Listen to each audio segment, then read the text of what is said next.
Questions हैं उनको ना ग्राफिकली सॉल्व करना पड़ता है, तो ज़रा देखिएगा। और ग्राफिकली सॉल्व करने के लिए मुझे ग्राफ की ज़रूरत नहीं है, मतलब नोटबुक पर ही आप कर लीजिए उसको, ऐसे ही हो जाएगा।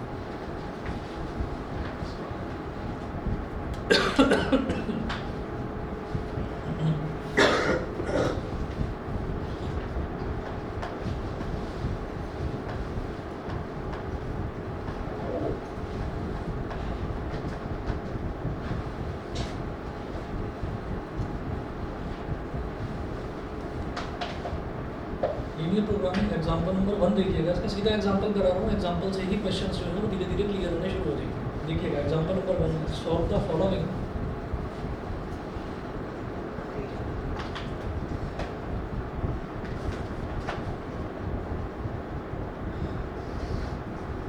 Solve the following linear programming problem graphically.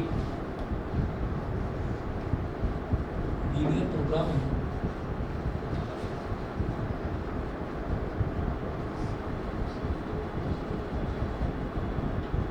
Problem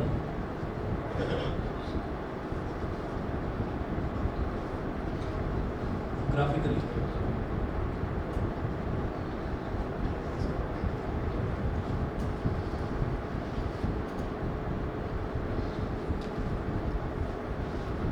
maximise z is equal to 4x plus y. Question में ऐसा लिखा हुआ आएगा, इधर या तो मैक्सिमाइज लिखा हुआ आएगा या फिर लिखा हुआ आएगा मिनिमाइज। ठीक है, तो maximize z is equal to 4x plus y subject to the constraints, subject to the constraints, subject to the constraints। ये है x plus y is less than equal to 50, is less than equal to 50। 3x plus y is less than equal to 3x plus y is less than equal to 90।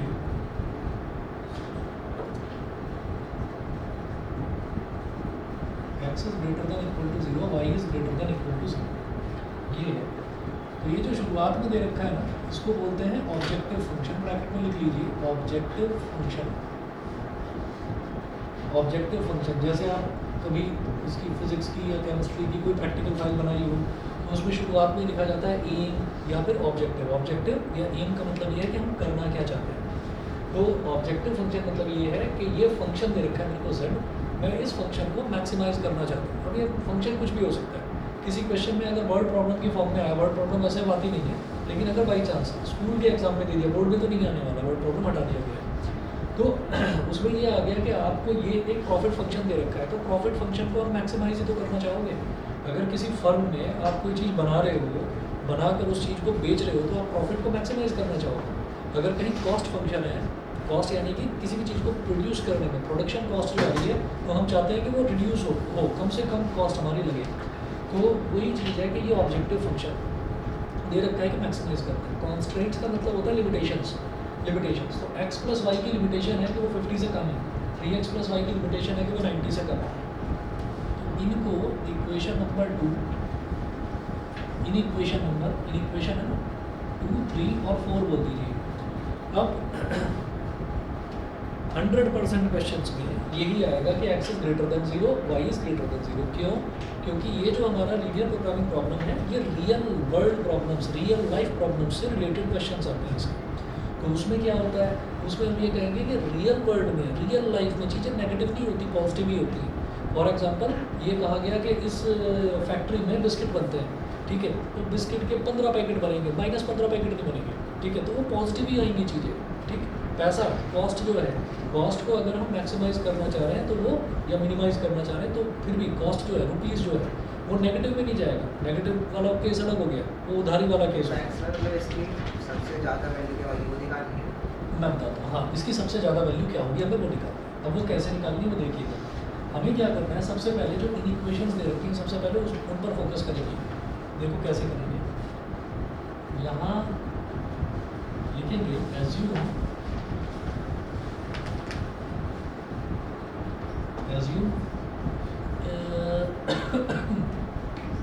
Equality assume equality for inequation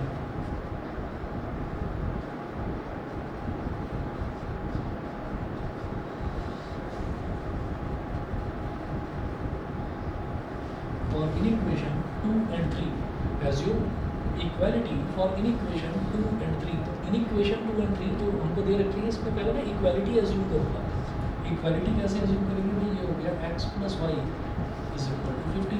ठीक है, 3x plus y is equal to 90. ये हमने मान लिया. अब हमको क्या करना होगा? ये जो दोनों है ना, और ये आपके 9th में 10th में तो नहीं, पर हाँ 9th में आप लोग ये कर चुके हैं कि अगर आपको कुछ ऐसा दे रखा है ना x plus y is equal to 50, इसको ग्राफ पर प्लॉट करके दिखाना है. तो ग्राफ पर आप इसको प्लॉट करेंगे. कैसे करेंगे? कोई दो वैल्यूज़ ले लीजिए. जैसे ही x plus y is equal to 50 है, ठीक है, तो x plus y is equal to 50 को मैं लिख दूंगा y is equal to 50 minus x. ठीक है, ऐसे ही इसको क्या लिखूंगा? y is equal to 90 minus 3 है. अब एक छोटी सी टेबल बना लीजिए. अब आप लोग 12th में आपके लिए बहुत छोटा सा काम है. ये करने के बाद में क्या करेंगे?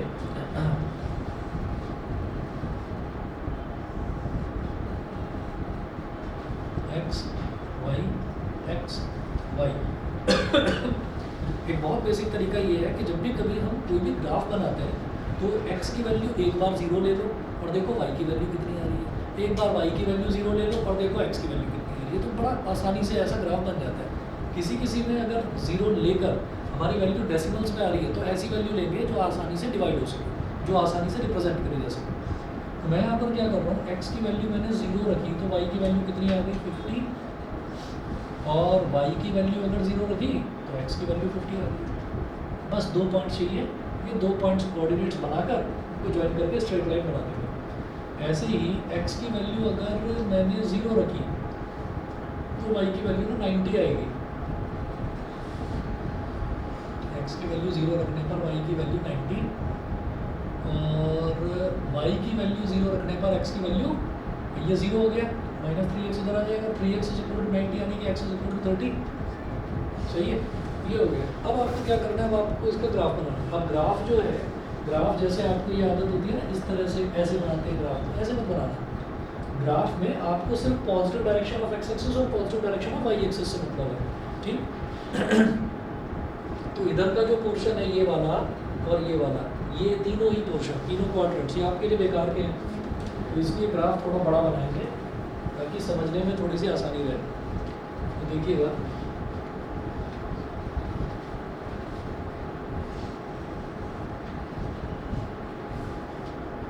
इधर दिखाएंगे x और ये y, x axis y axis.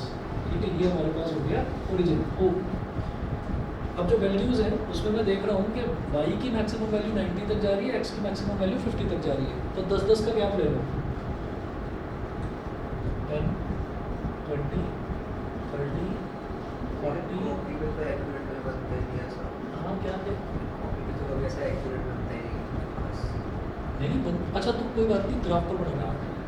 Graph पर बनाना कोई दिक्कत नहीं. बोलिए 10, 20, 30, 40, 50, 60, 70, 80, 90 तक तो बहुत है. ऐसे ही यहाँ पर भी 90 तक ले लीजिए. 10, 20, 30, 40, 50, 60, 70, 80, 90, 200 भी दिखा सकते हैं. अब जरा देखिएगा, मैं पहले वाले इसकी इक्वेशन की बात कर रहा हूँ. x plus y is equal to 50. पहले वाली जो इक्वेशन हमने बनाई, x 0 पर y 50. जब x 0 है तो y 50. तो यहाँ पर है,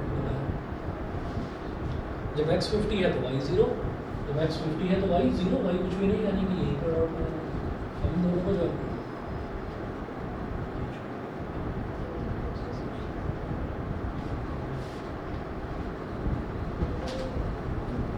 ठीक है जी, दोनों को ज्वाइन कर लिया. और यहाँ पर आप लिख दीजिए ऐसे x plus y is equal to 50. जब भी आप कोई लाइन बनाते हैं, ऐसे ग्राफ पर कुछ बनाते हैं तो उस पर लिख देते हैं, उसकी इक्वेशन लिख देते हैं. इक्वेशन क्या थी? x plus y is equal to 50. अगला देखेंगे 3x plus y is equal to 90. तो x 0 पर y 90, x 0 पर y 90. एक डॉट लगा दिया.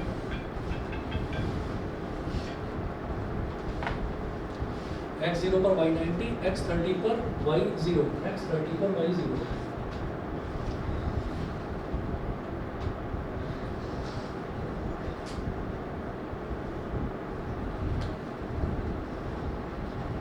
ठीक, तो ये एक बन गई लाइन, और इसको हमने क्या बोला, ये 3x + y = 90।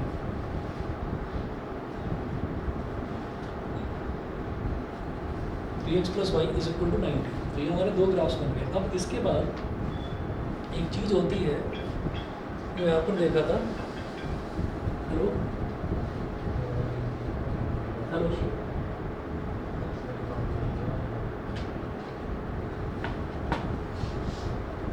अब एक चीज़ होती है कि जब भी कभी कोई भी हमारे पास, जब हम ग्राफ बनाएंगे, कोई भी हमारे पास एक लाइन, दो लाइन या तीन लाइन होगी, हम सबसे पहले ये देखेंगे कि क्या वो लाइन ओरिजिन से पास हो रही है। हेलो, हाँ जी, हाँ जी, जी बिल्कुल, हाँ हाँ जी, हाँ जी, बस हाँ जी, आप 6:30 बजे आ जाइए। हाँ जी, ठीक है, एड्रेस मालूम है?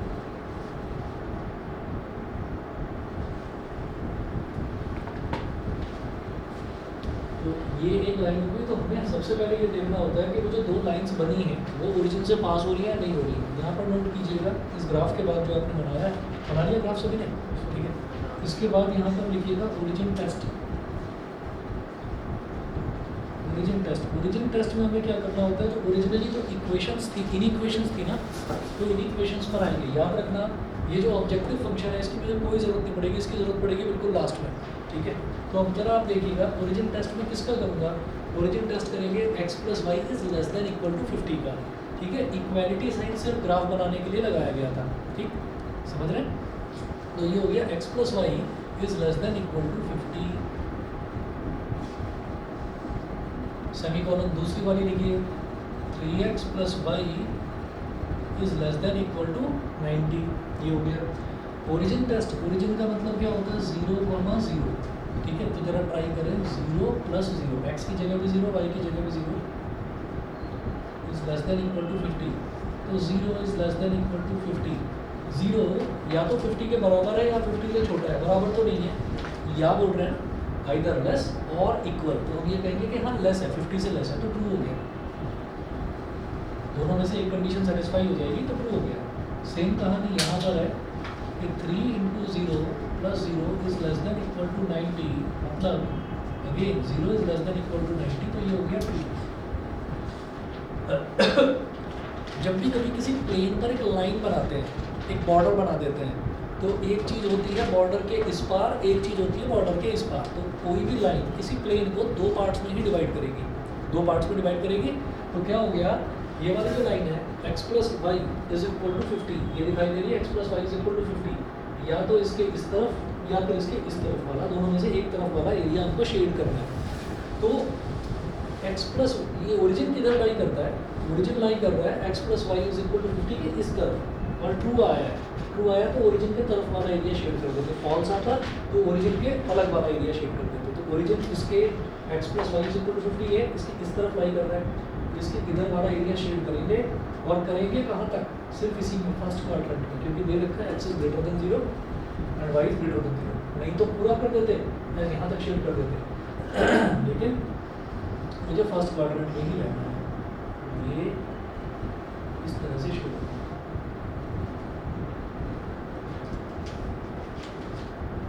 ठीक है जी, यहाँ तक सभी को क्लियर। अच्छा, जो दूसरी वाली इक्वेशन है ये भी ट्रू आ रही है, तो इसका मतलब 3x + y = 90 के किस तरफ ओरिजिन लाई कर रहा है, इस तरफ। ट्रू आया है तो यही वाला एरिया शेड करेंगे, फॉल्स आता तो इधर वाला करते हैं, तो इसके इधर वाला एरिया शेड करेंगे। तो ये ऐसे हो गया।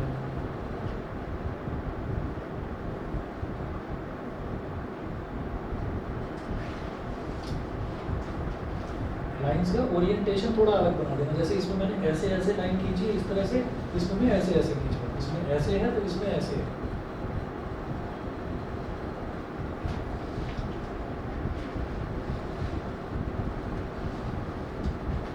समझ गए, इस लाइन के इधर इधर वाला ओरिजिन वाला एरिया शेड करना था, ठीक है।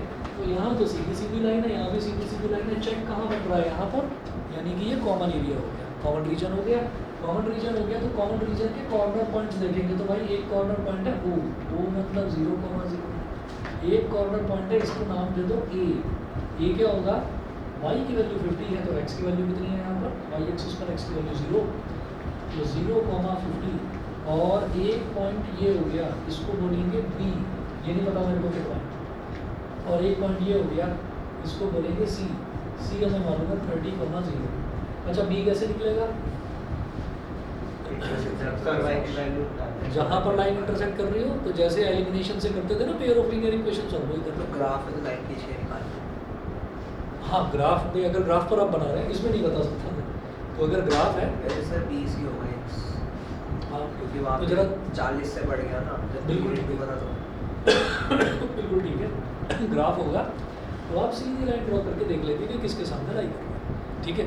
नहीं है ग्राफ, ऐसे कर रहे हैं, प्लेन पेपर पर बना रहे हैं, तो सीधी बात है भाई ये वाली जो है दो इक्वेशन सबको सॉल्व कर दो। कैसे सॉल्व होगा, दोनों में एक चीज़ दिखाई दे रही है कि y अकेला है, तो y जो अकेला है उसी को एलिमिनेट करो। कैसे होगा, x plus y is equal to 50 और 3x plus y is equal to 90।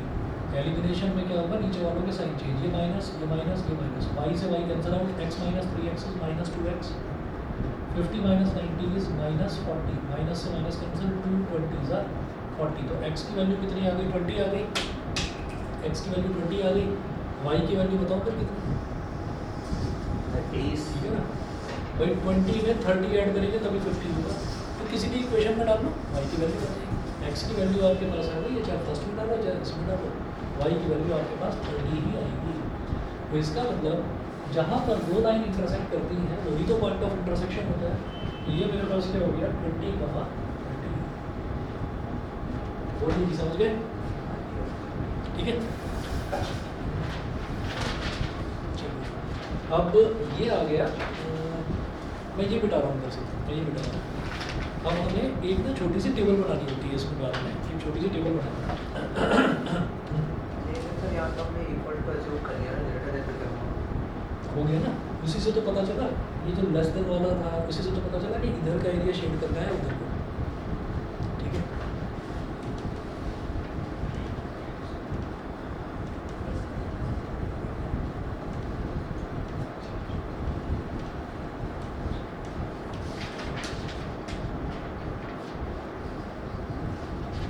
हाँ जी, अब जरा लिखेंगे यहाँ पर, ऐसे लिखेंगे कॉर्नर पॉइंट्स,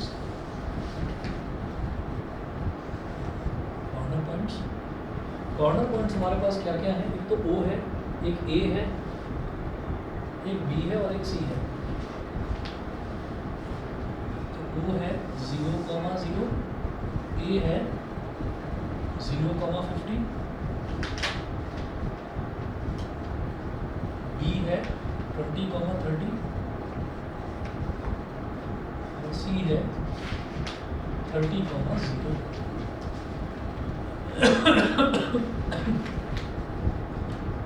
आप देखेंगे अब ये लास्ट वाला जो हमारा जो ऑब्जेक्टिव फंक्शन को सबसे पहले दे रखा था उसका z is equal to 4x plus y, ठीक है। ये आप नोट कर चुके होंगे, मिटा दूँ तो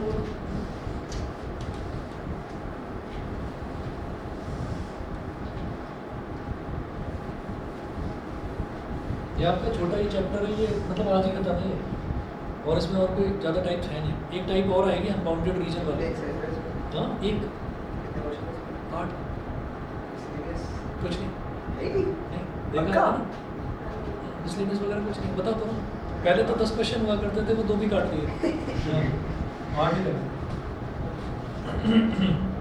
तो ये कितनी वैल्यू आएगी, 4 × 0 + 0 इज इक्वल टू 0, और ये कितना होगा 4 × 0 प्लस y की जगह 50, ये हो गया 50, ये क्या हो जाएगा 4 × 20 प्लस 30, 20 4 80, 80 प्लस 30 इज 110, और 4 × 30 प्लस 0 ये हो गया 120।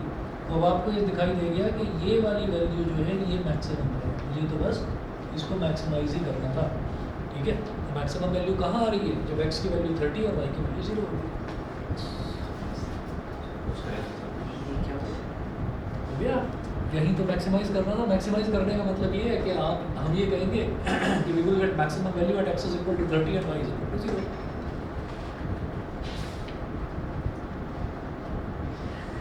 तो लास्ट में एक स्टेटमेंट है मैक्सिमम वैल्यू ऑफ z, सही है।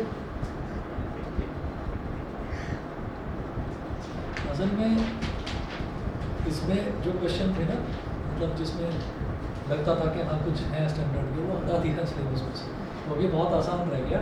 अच्छा एक चीज़ और है, क्या है? कितने नंबर का है? हाँ इसी पर आ रहा था मैंने तो कहा ना कि एक चीज़ और है, यही कहने वाला था। 5 नंबर का क्वेश्चन आता है इसका?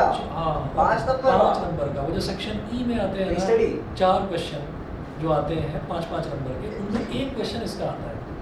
तो बच्चों सबसे पहले इसी के क्वेश्चन को करते हैं कि भाई ये करो और 5 नंबर कमाओ, ठीक है। फिर हटा के? हाँ जी, हटा के?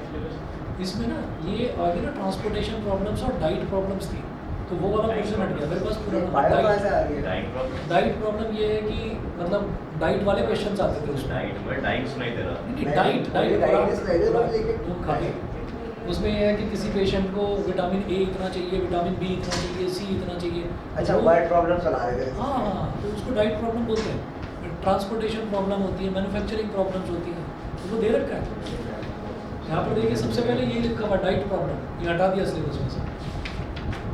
ये देखो दूसरा जो ये मैन्युफैक्चरिंग प्रॉब्लम, डाइट प्रॉब्लम और ट्रांसपोर्टेशन प्रॉब्लम, ये सब हटा दिया। इसमें ट्रांसपोर्टेशन सबसे टफ पड़ता था। ट्रांसपोर्टेशन में ये है कि एक चीज़ यहाँ से प्रोड्यूस हुई, डिब्बों में सेल हुई, छोड़ो सर बढ़िया ही है ना, बढ़िया। हाँ बढ़िया। तो मैक्सिमम वैल्यू तो ठीक है। ऑफ z सिलेबस का पूरा। is 20 at 30,0। सुशील बच्चा है, सुशील बच्चा। सर सुशील बच्चे की हुआ सब में दर्द, तो वो चला गया बेचारा। सर में तो आजकल सभी के चलता था। आपको चलो, कहाँ से तुम जाने लगा है? हाँ आपको आज जाने हाँ लगा है? ये मिटा दो। आज बता दो। सर एक अनबाउंडेड वाला करा है। हाँ अनबाउंडेड वाला। अनबाउंडेड वाला भी कराता है, ये मिटा दो। एक अनबाउंडेड वाला का एक टाइप कॉमन होती है रीजन। अनबाउंडेड। क्या? इसमें कॉमन रीजन मिल गया ना, देखो ना इसमें कॉमन रीजन मिल गया, ठीक है।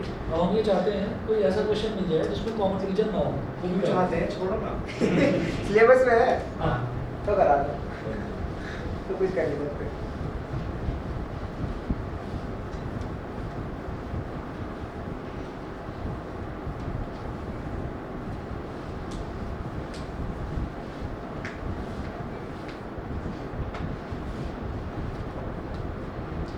अब देखिएगा जैसे इसमें जो एग्जांपल्स दे रखे हैं, एग्जांपल 1, एग्जांपल 2, एग्जांपल 3, ये सारे एग्जांपल एक जैसे ही हैं। एग्जांपल नंबर 4 देखते हैं जो अनबाउंडेड वाला है।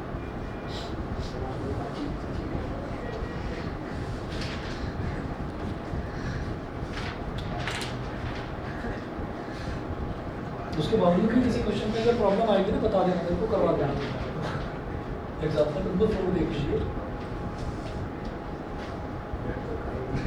इसमें है determine graphically the maximum value of the objective function.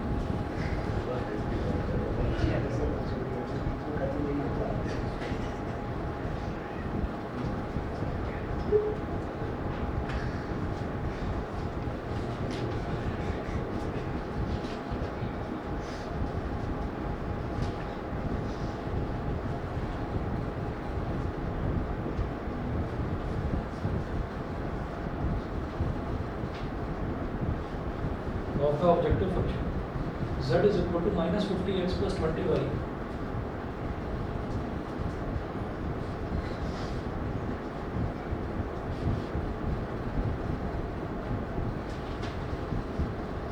Subject to the constraints, subject to लिख रहा हूँ बस, x minus y is greater than equal to minus 5,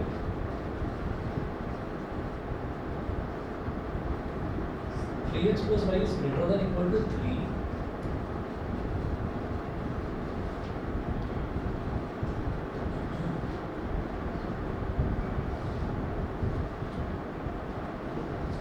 और 2x minus 3y is less than equal to 12.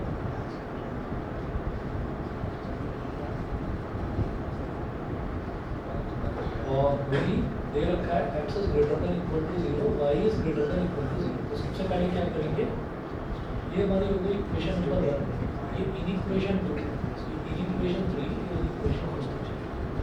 assume equality in the inequations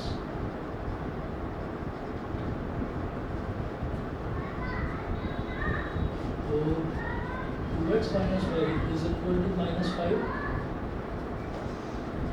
और 3x plus y is equal to 3, 2x minus 3y is equal to 12 is equal to 12। ये है। अब यहाँ पर आप ये देखिएगा कि ये मैं यहाँ से y की वैल्यू निकालूँ तो -5 है, इसको इधर ले जाओ, -5 इधर आ जाएगा तो y की वैल्यू 2x plus 5 हो जाएगी। ये समझ गया ना, -5 इधर आया, -5 इधर आया, +5 इधर, -5 +1। ऐसे ही यहाँ से y की वैल्यू हो जाएगी 3 - 3x। ऐसे जब यहाँ से y की वैल्यू निकालूंगा तो 2x - 12 अपॉन 3 हो जाएगी। अब क्या करेंगे, तीनों की टेबल बना लेंगे।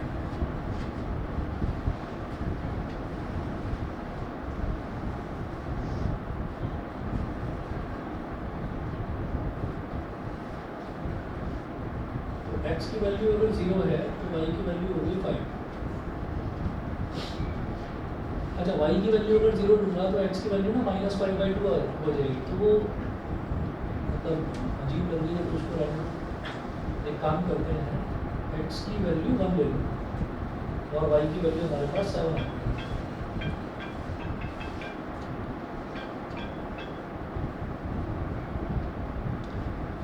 अच्छा, अब इसके बाद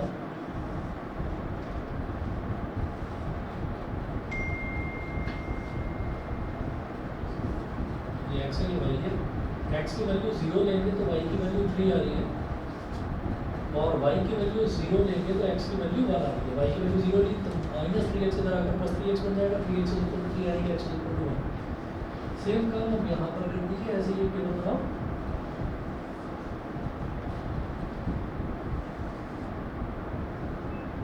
x और y, अब x की वैल्यू अगर 0 लेंगे तो y की वैल्यू ना -4 आ रही है, ठीक है। तो माइनस में नहीं रखनी उनको वैल्यू, माइनस में नहीं रखनी क्योंकि x और y दोनों ही ग्रेटर देन 0 बता रखा है। x की वैल्यू कितनी ले लें, 6 ले लें। x की वैल्यू अगर 6 ले ली हमने तो y की वैल्यू 0 आ गई। और क्या कर सकते हैं, x की वैल्यू 7, 8, 9, 9। x की वैल्यू 9 लेगी तो y की वैल्यू 2 आ जाएगी, है ना। 18 - 5 is 6, 6/3 is 2। तो ये हमारे पास वैल्यूज आ गई। अब इसके बाद इसका आप एक ग्राफ बनाएं।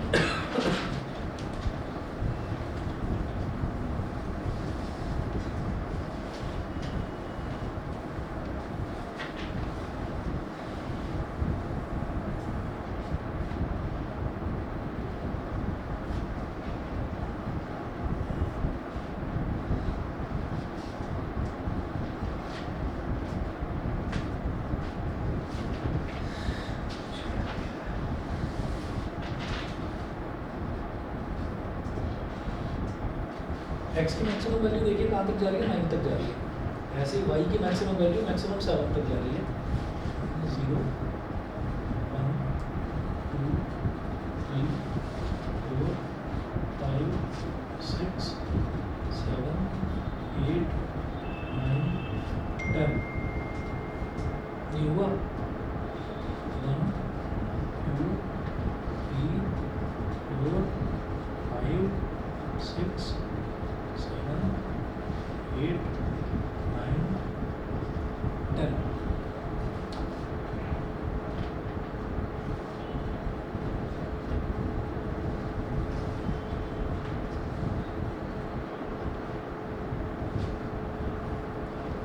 क्वेश्चन ना ठीक से लिख लीजिए, मैंने ना गलती से मैक्सिमम लिख दिया, मिनिमम था। देख लेना अपनी बुक में, मैक्सिमम मैंने गलती से लिख दिया, मिनिमम था। हाँ, अलग है। ये इस जब तक करा है उसमें कोई फर्क नहीं है, उसमें कोई फर्क नहीं है क्योंकि वहाँ पे इक्वालिटी हटा दी हमने, है ना। और मैक्सिमम और मिनिमम का सिर्फ इससे लेना देना है, वो भी कुछ है।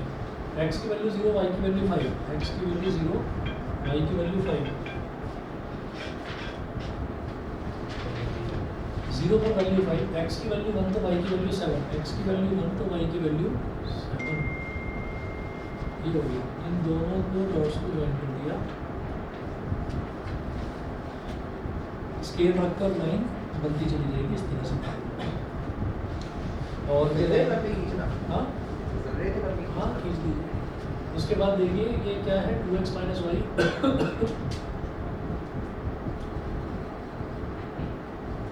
Is equal to -5 is equal to -5। दूसरा देखेंगे x की वैल्यू 0, x की वैल्यू 0 तो y की वैल्यू 3, यहाँ डॉट लगाए, x की वैल्यू 1 तो y की वैल्यू 0 तो यहाँ डॉट लगाए। इन दोनों को ज्वाइन कर दो ऐसे।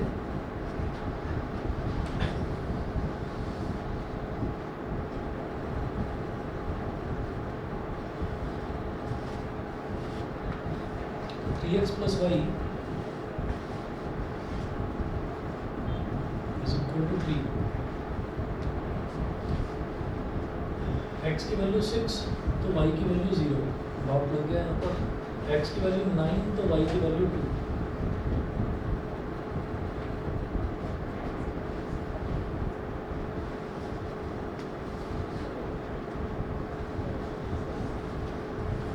तो 2x minus 3y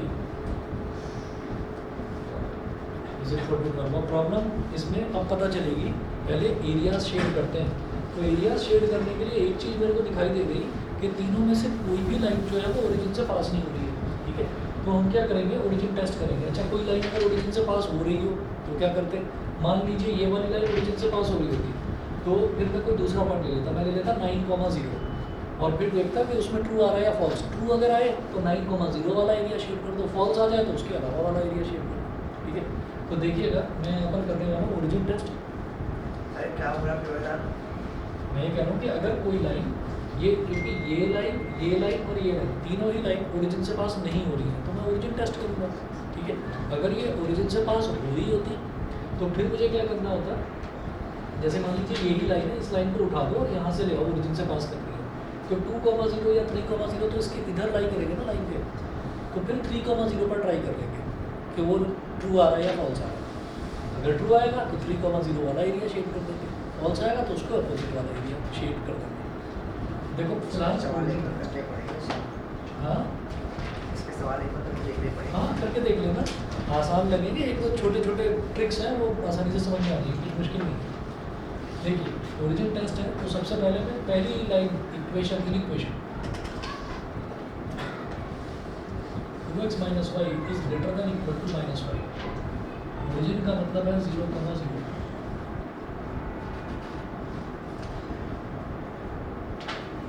0 is greater than equal to -5, false, false हो गया। अगली इक्वेशन देखेंगे, अगली इक्वेशन है 3x plus y, तो 3x plus y is greater than equal to 3 into 0 plus 0 is greater than equal to 3। Sir 0 तो बड़ा ही है ना। मैंने गलती करी, यहाँ 0 is greater than equal to 3 तो ये क्या हो गया, ये फॉल्स है, ये 0 3 से बड़ा नहीं है, ठीक है। अगला देखिएगा, अगला है 2x minus 3y is less than equal to 12।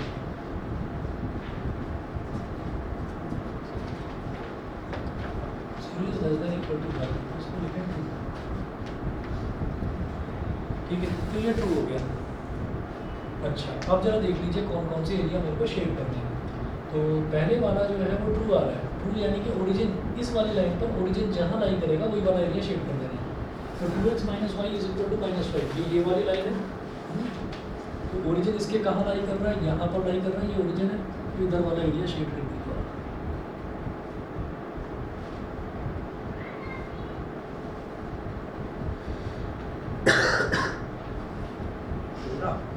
बस यहाँ तक कर देंगे, इस वाली लाइन के इधर वाला एरिया मेरे को शेड करना है। तो पूरा x एक्सिस है फिर हाँ। बीच तक ये भी होगा, ये वाला भी, ये भी होगा, ठीक है। जो इस लाइन के इधर लाई कर रहा है तो ये भी होगा, ये भी होगा, ठीक है। एक्चुअली आ तो ये लाइंस यहाँ से नहीं है लेकिन मैं इधर वाला लूँगा नहीं, ठीक है, तो इस लाइन के इधर वाला जितना भी एरिया है जो भी इसमें फर्स्ट क्वाड्रेंट में लाई कर रहा है पूरा शेड कर दो यहाँ तक पहुँचा दो उसको पूरा। ठीक है जी, अब आगे चलते हैं। अब अगला देखते हैं, अगला है 3x + y। पूरा एक्स एक्सिस चिपका दे पूरा x एक्सिस तक यहाँ तक तो छोड़ दिया, छोड़ दिया। अब देखिए अगला जो है वो है 3x + y is greater than equal to 3। तो ये वाली लाइन कौन सी है?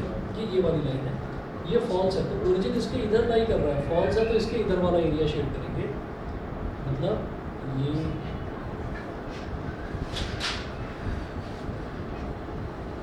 ठीक नीचे तो जाऊंगा नहीं, और ऐसे ही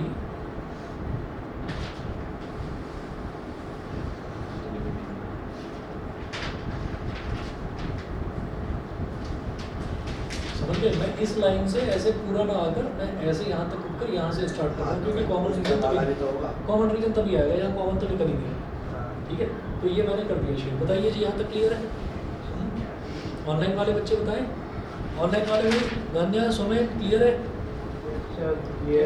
ओके, अगला देखिएगा, अगला है 2x - 3y is less than equal to 12। तो ये ट्रू आ रहा है, तो 2x - 3y ये वाली लाइन है, इसका ओरिजिन कहाँ लाई कर रहा है? इधर, तो इसके इधर वाला एरिया।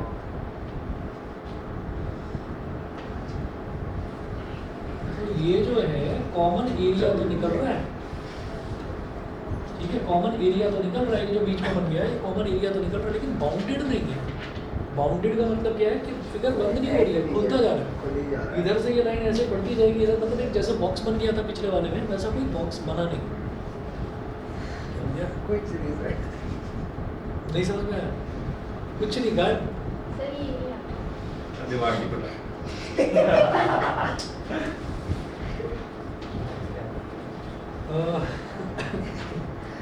ये 2x - y is equal to -5 था, इस पर ट्रू आ रहा है। तो ट्रू का मतलब क्या है कि ओरिजिन जिस तरफ लाई कर रहा है वो वाला एरिया आपको इससे यहाँ तक शेड कर देना पूरा, जहाँ तक आपको दिखाई इस वाली लाइन से 2x - y is equal to -1। फिर दूसरा था 3x + y is greater than equal to 3, ये फॉल्स आ रहा है। तो 3x + y is equal to 3 ये वाली लाइन ये है, ये फॉल्स आ रहा है, ओरिजिन इसके इधर लाई कर रहा है इधर, तो मैं इसके इधर वाला एरिया शेड कर दूँ, तो इसके इधर वाला एरिया शेड कर दूँ। और यहाँ पर 2x - 3y is less than equal to 12, तो 2x - 3y is less than equal to 12 है, ये ट्रू आ रहा है, तो ओरिजिन इसके इस तरफ लाई कर रहा है, तो इसके इधर वाला एरिया शेड करा। ठीक है, एक मिनट,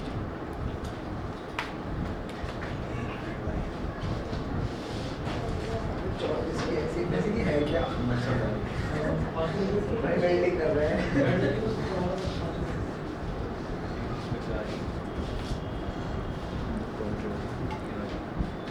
अच्छा, तो अब इसमें जो है, इसमें ना मुझे कोई बाउंडेड मतलब बंधता हुआ एरिया, बंधा हुआ एरिया नहीं दिखाई दे रहा, तो बाउंडेड एरिया नहीं है, बाउंडेड एरिया नहीं है, लेकिन कॉर्नर पॉइंट्स तो नज़र आ रहे हैं।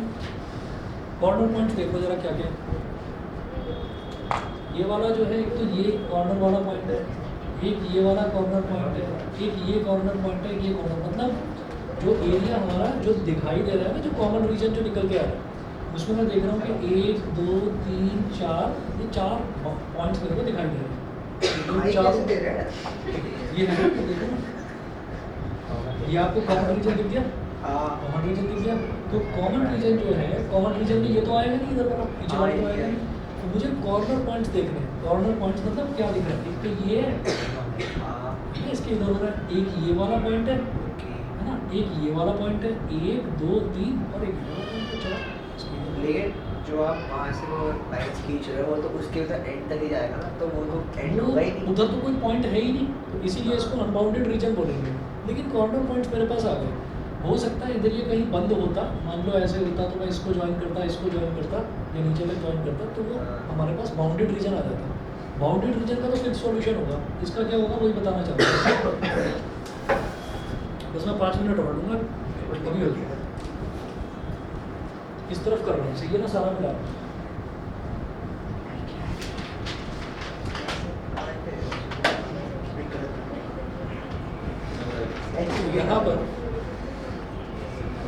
यहाँ पर लिखिएगा कॉर्नर पॉइंट्स, कॉर्नर पॉइंट इधर z की वैल्यू लिख लीजिए -50x प्लस 21। हाँ जी, कॉर्नर पॉइंट्स क्या क्या है जरा देखो भाई सर फटाफट। एक बात बताओ, हाँ। ये लाइन 2 वाला कर ले सकते हैं? कौन सा वाला? लाइन 2 वाला यूज करते हैं भाई? 9-2। अच्छा 9-2 वाला कॉर्नर पॉइंट नहीं है ना ये भाई। यहाँ पे देखिए कि ये वाला कोई ऐसा थोड़ी है कहीं ज्वाइन कर रही हो दो लाइंस। तो दो लाइन जैसे ये वाली लाइन है एक्स एक्सिस को कहाँ ज्वाइन कर रही है, ये वाली लाइन ये x axis y axis, similarly ये वाली लाइन वाई एक्सिस को कहाँ ज्वाइन कर रही है, एक्सिस को जहाँ जहाँ इंटरसेक्ट कर रही है वो कॉर्नर पॉइंट है। ठीक है, अभी देखिएगा कॉर्नर पॉइंट्स मेरे पास क्या आ गया। अब मैं ABCD नहीं लिख रहा, मैं इसको बोल रहा हूँ 1,0 1,0। इसको क्या बोलेंगे? 0,3। इसको क्या बोलेंगे? 0,5। और ये वाला क्या हो जाएगा? 6,0। ठीक है, वैल्यूज डालिए z में। -50 into 1 plus 20 into 0 is equal to -50। ठीक है, -50 into 0 plus 20 into 3 is equal to 60। -50 into 0 plus 20 into 5 is equal to 100। और -50 into 6 plus 20 into 0 is equal to -300। ये मिनिमम वैल्यू आ गई। मिनिमम पर क्यों लिख रहा हूँ? क्योंकि इस बार मेरे को फंक्शन को मिनिमाइज करना है। मिनिमम वैल्यू आ गई। अब मिनिमम वैल्यू जो है, अगर ये बाउंडेड रीजन होता तो मेरा क्वेश्चन यही खत्म हो गया था। नहीं कहता कि ये मिनिमम वैल्यू आ गई, उसके बाद मुझे अब क्या करना है? अब जरा इस ऑब्जेक्टिव फंक्शन को लेकर आओ। ठीक है, मुझे क्या करना है कि ऑब्जेक्टिव फंक्शन को मिनिमाइज करना है। तो या तो ऑब्जेक्टिव फंक्शन की यही मिनिमम वैल्यू है कि सबसे छोटी वैल्यू यही है, और क्योंकि ये बाउंडेड रीजन नहीं है, अब बाउंडेड रीजन है, देखिएगा since it is unbounded reason,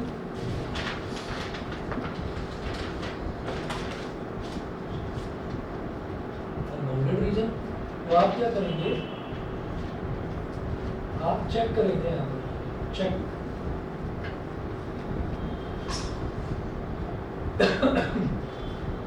z is less than -300, ये डालकर चेक करेंगे। और z कितना है? -50x plus 20y is less than equal to -300। Check करना है ये कि कोई वैल्यू आ रही है क्या इसको, मतलब इसकी ऑब्जेक्टिव फंक्शन की वैल्यू क्या -300 से भी छोटी आ रही है, ये चेक कर। ठीक, अब इसमें क्या करेंगे कि भाई यहाँ पर हमने 10 ले लिया, चलो कॉमन, तो क्या बनेगा? -5x plus 2y is less than -300। 0 से 0 कैंसिल आउट हो गया, तो -5x plus 2y is less than -3। ये आया हमारे पास। ठीक है, अब इसके बाद आपको क्या करना है?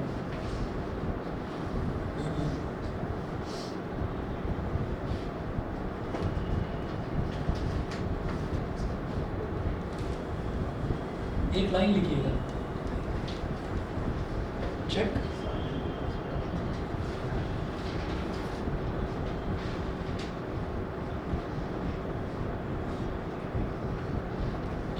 if the open half plane, ये जो आधा प्लेन आपको खुला हुआ दिखाई दे रहा है, बाकी का आधा तो इस तरफ हो गया, ये जो आधा plane, check if the open half plane has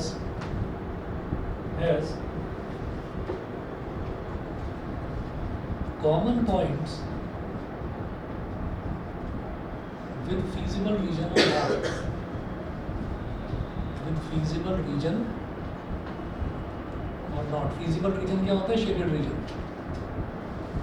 अब आपकी मर्जी है, बीच का कोई भी पॉइंट निकाल लो, बीच का कोई भी पॉइंट निकाल लो। आप ये कहेंगे मैंने तो ये कहा 5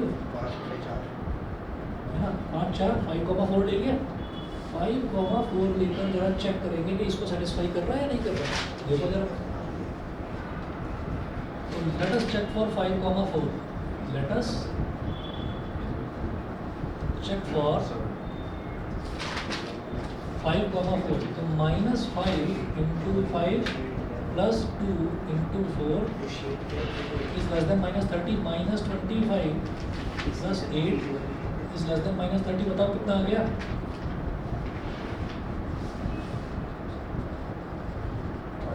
फॉल्स हो गया ना भाई। -17 -30 से छोटा थोड़ी है, बड़ा है तो। ठीक है, तो अब आप क्या लिखेंगे यहाँ पर?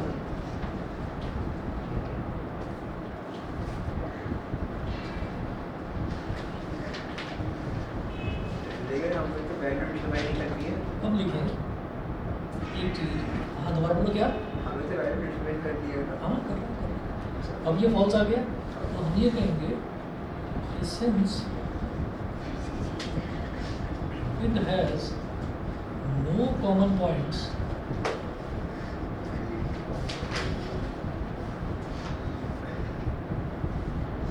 it has no common points with the feasible region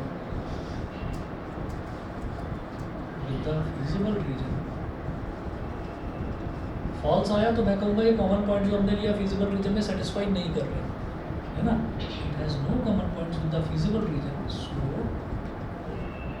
z does not have any minimum value. इसकी कोई मिनिमम वैल्यू नहीं होगी, इसकी कोई मिनिमम वैल्यू नहीं होगी। नहीं समझ में आया तो दोबारा बताता हूँ, कोई मिनिमम वैल्यू नहीं होगी। भाई ये हमारा कॉमन फिजिबल रीजन है, हमने ये कह दिया कि -300 जो है वही मिनिमम वैल्यू होगी। मैं ये कहा कि -300 ही मिनिमम वैल्यू होगी किसकी? इसकी, ठीक है। तो यहाँ तो उस इक्वेशन को सेटिस्फाई ही नहीं कर रहा है। -300 मैंने वो 10 से 10 काट कर इसको क्या कर दिया, इसको मैंने -30 बना दिया। तो -30 से छोटी वैल्यू आनी चाहिए, तो -30 से बड़ी आ रही है और वो भी इस रीजन में। तो इस रीजन में बड़ी वैल्यू आ रही है तो हम ये कहेंगे कि भाई इसकी कोई मिनिमम वैल्यू है ही नहीं, ठीक है। अच्छा, अगर कोई कॉमन रीजन मतलब अगर ये ट्रू आ जाता तो हम ये कहते हैं कि फिर हाँ, फिर आपकी -300 ही मिनिमम वैल्यू है। आपको क्या करना है, सीधा सीधा लेकिन आसान भाषा में। खुला शेप है तो फिर तो लाइनें आगे बढ़ती ही रहेंगी, बढ़ती तो रहेंगी। मैक्सिमम जब तो कभी आ ही नहीं पाएगा। मैं बताता हूँ कि जब हम क्योंकि ये फिर तो कहेंगे ना ग्राफ इन्फिनिटी तक चलता infinity रहेगा तक ना, चलता रहेगा, तो मैक्सिमम फिर तो आ ही नहीं पाएगा। आएगा। ऐसा भी क्वेश्चन है, ये क्या हुआ? ऐसा भी क्वेश्चन है। सुनिए जब मैक्सिमम की बात होगी तो मैक्सिमम में मैं क्या करूँगा, मैंने मिनिमम में क्या करा, लेस देन लगाया। अगर इसी को मैक्सिमाइज करना होता, ठीक है, तो मैं क्या करता, मैं ग्रेटर देन का साइन लगाता, ग्रेटर देन का साइन लगाते ही ये ट्रू हो जाता।